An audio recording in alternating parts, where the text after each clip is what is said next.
Iran के destabilise होने से जो समस्या उत्पन्न होगी उसको नज़रअंदाज करके भी इजराइल का समर्थन करना चाहिए। मैं ईरान और इजराइल का सपोर्ट में किसको सपोर्ट करूं, क्योंकि यहाँ मैं इजराइल को देखती हूँ वो हॉस्पिटल्स पे बॉम्बिंग कर रहे हैं। मैं हूँ यासर मलिक। वो भारत का झंडा नहीं लहराएंगे, ईरान वाले भारत का झंडा नहीं लहराएंगे। जो इधर बैठे हैं ईरान के, उसमें अगर कोई आपको अपने घर में जगह दे तो आप उसका घर छीन लेंगे।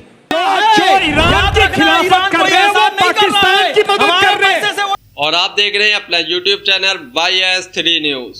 बम बरसा रहा है तब आप रोने लगे कि यहाँ से 300 मिसाइलें डाल रहे हैं, 400 मिसाइलें डाल रहे हैं। मैम, ईरान की साइबर सिक्योरिटी वो आज देश वर्ल्ड में वन ऑफ द बेस्ट है।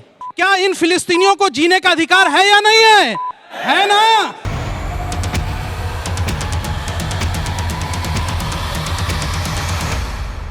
ईरान इजराइल के बीच जंग छिड़ी हुई है और भारत के अंदर गोदी मीडिया और अंधभक्तों का प्रोपोगेंडा छिड़ा हुआ है। ईरान इजराइल जंग को लेकर गोदी मीडिया पर मौजूद जनता ने ऐसे तीखे तीखे सवाल पूछे हैं जिससे गोदी मीडिया एंकर अंजना कश्यप और अंधभक्तों के कलेजे मुंह में आ गए।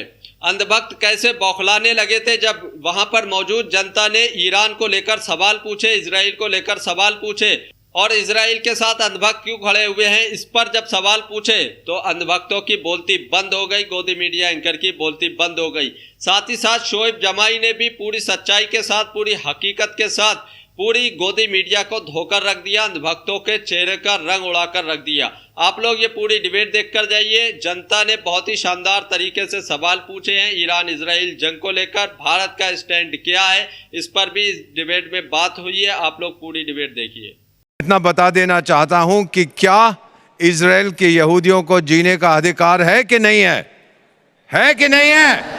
और अगर कोई कहता है कि आपको दुनिया से मैं मिटा दूंगा तो उनको क्या करना चाहिए? लड़ना चाहिए कि नहीं लड़ना चाहिए?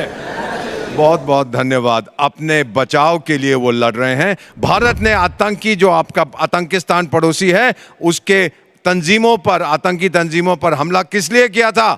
अपने आप को सुरक्षित रखने के लिए। सुरक्षा सबसे बड़ी चीज है। शायरो शायरी जितनी मर्जी करिए, शायरो शायरी से डिप्लोमेसी नहीं चलती। अंतर्राष्ट्रीय मामले शायरी से नहीं तय किए जाते हैं डिप्लोमेसी से। मुझे 52 साल हो गए हैं। बहुत बहुत धन्यवाद। क्या बात है, वाह। एम्बेसडर वोरा के बाद शोएब जमाई जी, आपका रिबटल राउंड 60 सेकंड्स का शुरू होता है। अब जब इतिहास की बात करेंगे तो 1948 में, जब उस वक्त पूरे यूरोप में यहूदियों पे जुल्म हो रहा था, जब हिटलर उन पे बम बरसा रहा था, गैस चेंबर में डाल रहा था, तो पूरी दुनिया में कहीं जगह नहीं मिली। फिलिस्तीन के लोगों ने अपनी घर, अपनी ज़मीन दे करके उनको वहाँ बसाने का काम किया 1948 के बाद। फिर आपने क्या किया? उन्हीं फिलिस्तीनियों को उनके अपने घर से निकाल करके आपने बेघर कर दिया, उन पे बम बरसाए, वेस्ट बैंक पे कब्जा कर लिया। आज आधे से ज़्यादा फिलिस्तीन कब्जा करके आप उस पर बैठ गए और आप कहते हैं कि हम चौधरी और हमारे पास। तो क्या ये बताइए आपका मानव अधिकार कहाँ जाता है जब आप अल अहलिया अरब हॉस्पिटल, अल शिफा hospital, Indonesian hospital, Al Quds hospital, Al Amal hospital, Turkish फलस्तीनी हॉस्पिटल, जॉर्डन फील्ड हॉस्पिटल और अदवा हॉस्पिटल पे बम बरसा के उन बच्चों को, 27,000 बच्चों को मौत की नींद सुला रहे थे? तब आपका मानव अधिकार कहां गया था? इसलिए बताइए, क्या इन फिलिस्तीनियों को जीने का अधिकार है या नहीं है? है ना? तो है, तो इसलिए उनके लिए जो भी लड़ेगा हम उनका साथ देंगे। ईरान भी मजबूत है। भाई आज तो जबरदस्त मुकाबला हो रहा है। देखते हैं अब बच्चों के सवाल। आप दोनों अपनी जगह पर जा सकते हैं। प्रोफेसर मैम आप आ जाइए और रशीदी जी आप आ जाइए। बच्चों से एक एक सवाल लेंगे, तीनों हिस्से से एक एक सवाल लेंगे। जिसको जो सवाल पूछना है पूछे और ये आंसर करेंगे। यहाँ से कौन पूछेगा सवाल? तय कर लिया आपने, आप ही पूछ रहे हैं। आइए। यहाँ पे ईरान और इजराइल के युद्ध में भारत अपने हितों की सुरक्षा सबसे महत्वपूर्ण है, तो ये करनी जरूरी है, ना कि उनके सही गलत कौन है, कि अग्रेसर अग्रेसिव कौन है, प्रॉक्सी वॉर क्या है। हमें भी पता है कि प्रॉक्सी वॉर हम बहुत सालों से झेल रहे। तो मेरा सवाल आपसे ये है, क्या हमें ईरान के डिस्टेबलाइज होने से जो समस्या उत्पन्न होगी उसको नज़रअंदाज करके भी इजराइल का समर्थन करना चाहिए? जबकि हमें सब पता है कि वेस्टर्न नेशंस सारे एक जगह खड़े हैं। रशिया पे जो यूक्रेन का हाल हुआ है वही हाल अभी पाकिस्तान का उपयोग करके अमेरिका यूज़ कर रहा है, वही हमारे खिलाफ भी यूज़ हो सकता है। तो हमारी अपनी आजकल के बच्चे देखिए डिप्लोमेसी कितनी अच्छी तरह। Very good, very intelligent question, very intelligent question.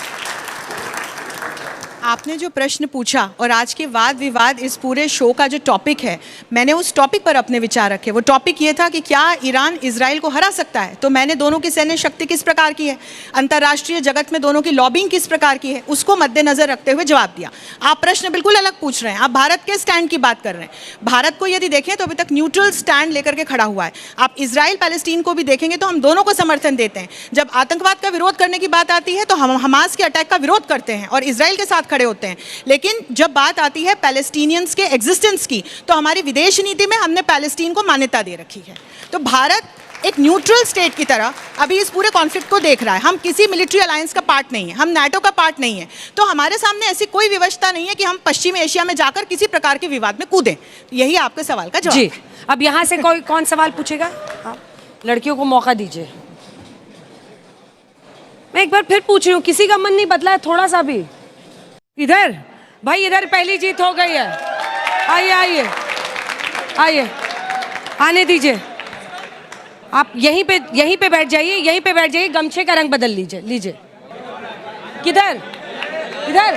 वाह, चलिए भाई। मेरा क्वेश्चन बहुत सिंपल है। इस स्टेज पे दोनों पक्ष के जो बुद्धिजीवी हैं उन सब से आपने जितने पॉइंट्स रखे वो दोनों बहुत डिप्लोमेटिक वे में सही थे। मैं एज अ ह्यूमन पूछ रही हूँ आप लोगों से कि मैं ईरान और इजराइल का सपोर्ट में किसको सपोर्ट करूं, क्योंकि यहाँ मैं इजराइल को देखती हूँ वो हॉस्पिटल्स पे बॉम्बिंग कर रहे हैं और यहाँ ईरान को देखती हूँ टेररिस्ट अटैक्स कर रहे हैं, वो महिलाओं पे इतना शोषण कर रहे हैं। तो मैं एज अ ह्यूमन किसको सपोर्ट करूं, ये मेरा क्वेश्चन है। जबरदस्त। मतलब मुझे लगता है कि आज अगर मुझसे कहा जाए तो मैं बहसबाजी कर ऑडियंस से ही बना दूं। इतने जबरदस्त सवाल, क्योंकि अक्सर युद्ध में सबसे बड़ी जो कैजुअलिटी है वो ह्यूमैनिटी ही होती है। इस पर कुछ जवाब देना चाहेंगे रशीदी साहब? देखिए, इजराइल की जो तारीख है, आप मुझे अपने दिल पर हाथ रखकर बताइए, एक आदमी अगर आपको अपने घर में जगह दे ठहरने के लिए, तो आपका क्या कर्तव्य बनता है? ये कर्तव्य बनता है कि उसका घर छीन लो? कौन आदमी ऐसा है? आप मुझे बताइए, जो इधर बैठे हैं ईरान के उसमें, अगर कोई आपको अपने घर में जगह दे तो आप उसका घर छीन लेंगे? बोल के बताइए, बोल के बताइए भाई। नहीं कन्विंस है आपकी बात पे। अरे हाँ या ना कुछ तो बोलो, हाँ या ना कुछ तो बोलो। ये तो ना बोल रहे, ना बोल रहे। आपने कहा था कूदा नहीं तो कूदा क्यों, मैं आपको याद दिला दूं। 1948, 1967 और 1973 में इजराइल 3 अरबी देशों से घिरने के बाद भी उसने खुद को अकेले लड़के निकाला था और वो कूदा था, इसीलिए वो उस टाइम भी कूदा था और आज भी कूदा है, इसीलिए वो आज भी कूदा है। और दूसरा सवाल मेरा ये आपसे है कि अगर ईरान अगर अपनी सुरक्षा के लिए लड़ता है तो वो आत्म सुरक्षा हो जाती है और इजराइल लड़ता है तो वो आतंकवाद हो जाता है। ये कैसा न्याय है सर? अंजना जी मैं तीन फैक्ट्स रखना चाह रही हूँ। शोएब जी को माइक दे दीजिए। मैं प्लीज, मामला बहुत गर्म हो चुका है, मामला बहुत गर्म। अपनी बहन का जवाब, बहुत अच्छा सवाल पूछा आपने, बहुत बहुत शुक्रिया। देखिए, जो आपने कहा कि इजराइल जो है वो कूदता है और जिगरा रखता है, वो अगर अपना जिगरा रखता तो कभी भी अमेरिका के अंदर उसकी प्रो लॉबी जो है वो उनसे मदद नहीं मांगती। आज अगर अमेरिका यहाँ से इजराइल को वार के वेपन्स और बिलियंस ऑफ डॉलर्स देना बंद कर दे तो इजराइल घुटनों पे आ जाएगा। ये सच है या नहीं? अगर यहाँ 1966 में भी और उससे पहले जितने भी अरब नेशंस के साथ युद्ध हुए हैं, हर जगह America as a proxy Israel को युद्ध में भेजता रहा। अब आप ये कहते हैं कि यहाँ से कि भाई हम ईरान के बारे में, एक बात बताइए, हमारे देश पे अगर कोई कंट्री हमला करेगा तो हमें राइट टू डिफेंड है या नहीं है?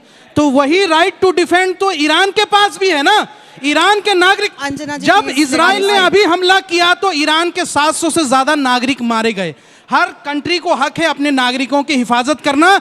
आज जो इजराइल बम बरसा रहा है तब आप रोने लगे कि यहाँ से 300 मिसाइलें डाल रहे हैं, 400 मिसाइलें डाल रहे हैं। अरे ईरान के पास गुदा है, उसके पास दम है। मैं कुछ छोटे छोटे फैक्ट्स आप सभी के तो दोस्तों, आप लोग पूरी डिबेट को देखकर जाइए। जनता भी आगे और तीखे तीखे सवाल पूछने वाली है, अनभक्तों की धज्जियां उड़ने वाली हैं, अनभक्तों के पेट में और दर्द होने वाला है। डिबेट पूरी देखिए। था, अगर मॉडर्न हिस्ट्री में आए तो 1917 के बाल्फर एग्रीमेंट के बाद यहूदियों के लिए एक सुरक्षित स्थान ढूंढने के लिए वो उनका प्रॉमिस लैंड था, इसलिए आज जहां इजराइल है वहां पर यहूदियों को बसाया गया। Let me complete. दूसरा फैक्चुअल करेक्शन ये कि बार बार यहाँ इजराइल को अग्रेसर देश बोला जा रहा है। 7 अक्टूबर की दरमियानी रात किस आतंकवादी संगठन ने इजराइल की महिलाओं और बच्चों पर हमला किया था, आप मुझे ये बताइए। तो इजराइल कहाँ से अग्रेसर देश हो गया? और जब ईरान, हूतीज, हिजबुल्लाह और अन्य प्रॉक्सीज के माध्यम से इजराइल पे हमले करवाता है, फंडिंग करता है, इक्विपमेंट देता है, अपने ट्रेनिंग करवाता है आतंकवादी संगठनों की, तो फिर आप बताइए कि अग्रेसर ईरान हुआ या अग्रेसर इजराइल? Thank you ma'am. अब आप दोनों आ जाइए। बिशंबर दयाल साहब और बोल नहीं पाए हैं फैज खान साहब। सर, एक तरफ ईरान दावा करता है कि वो आतंकवाद के खिलाफ है, फिर हिजबुल्लाह और सीरिया जैसे आतंकवादी संगठनों को मदद करता है। क्या ये प्रॉक्सी वार नहीं है?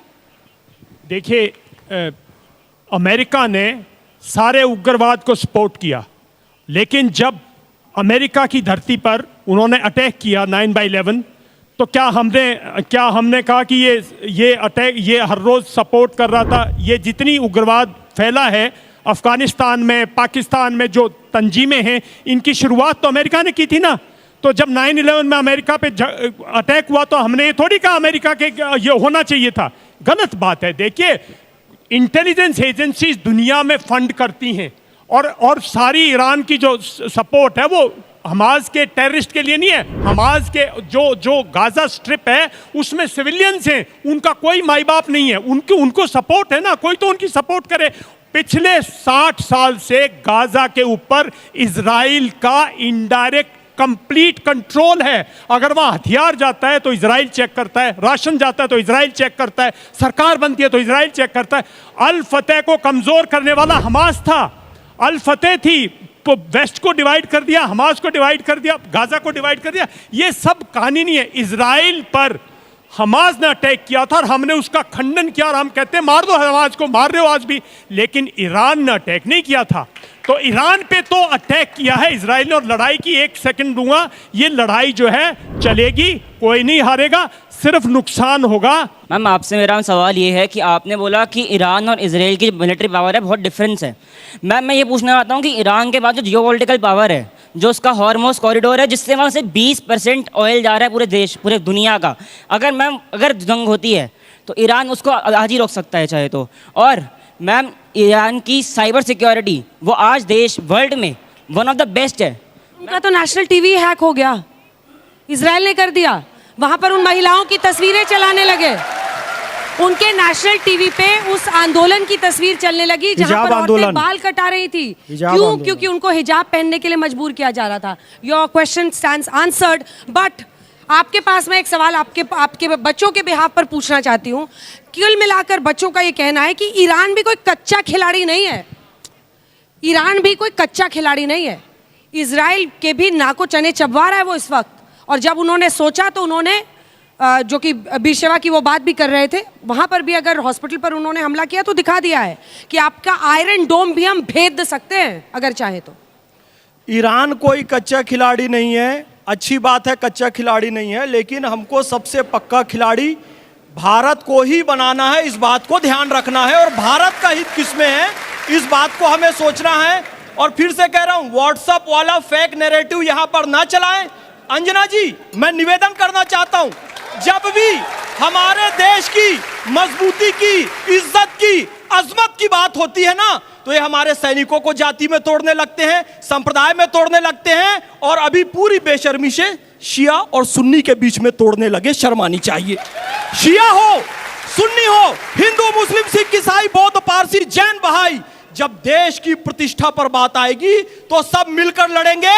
यदि ईरान हमारे पक्ष में, मैं ईरान जिंदाबाद के नारे लगा दूं, तुम यहां ईरान का झंडा लगाते हो, कोई बांग्लादेश का, कोई पाकिस्तान का, और गाजा का तो ऐसे लहराते हैं जैसे इनका देश है। लेकिन याद रखना, गाजा में तुम एक भी भारत का झंडा दिखा दो, वो भारत का झंडा नहीं लहराएंगे, ईरान वाले भारत का झंडा नहीं लहराएंगे। और जो इजराइल हर साथ नेतन्याहू आके सैल्यूट करता है हमारे हाइफा चौक में आकर, हम उसके विरोध में बोले। वाह वाह वाह, यहूदियों का फेसबुक, इंस्टाग्राम, व्हाट्सएप इस्तेमाल करके उन्हीं के खिलाफ मैसेज भेजे। छाबाहार एक देखिए, चलिए समय समाप्त हुआ। छाबाहार में अपनी जगह पर जा सकते हैं सर, हो गया। चलिए छाबाहार में हिंदुस्तान का झंडा फहरा रहा है। एक ही ऐसा मुल्क है ईरान, जिसने हमें नहीं, उन्होंने ईरान बोला है। देखिए फिलिस्तीन का है, छापाहार ईरान एक ऐसा मुल्क ने गाजा जिसने का है। हमें अपना पोर्ट दिया है। बाकी दुनिया में कहीं भारत का पोर्ट बता दो हिंदुस्तान और को छोड़ इसीलिए के। भारत के वो लिए- हमारा भारत के लिए एक चैलेंज है। ईरान पाकिस्तान को स्ट्रेटेजिक डेप्थ नहीं देने देता। ये लोग तो भाई ऐसे बगैर बात की बातें कर रहे हैं। अगर ईरान हमारे साथ है तो पाकिस्तान को स्ट्रेटेजिक डेप्थ नहीं मिलती, पाकिस्तान घिर जाता है। आप लोग कैसी बात कर रहे हो? अगर पाकिस्तान को घेरना है तो ईरान हमारा साथ ही रहना चाहिए। इजराइल जब आएगा देख लेंगे यार, क्या बात कर रहे हो? आप लोगों को ये डिबेट देखकर कैसा लगा, इस पर अपनी राय जरूर देकर जाइए। और जो गोदी भक्त और जो गोदी मीडिया ये प्रोपेगेंडा चला रही है उसके बारे में क्या कहते हैं, अपनी राय जरूर दीजिए।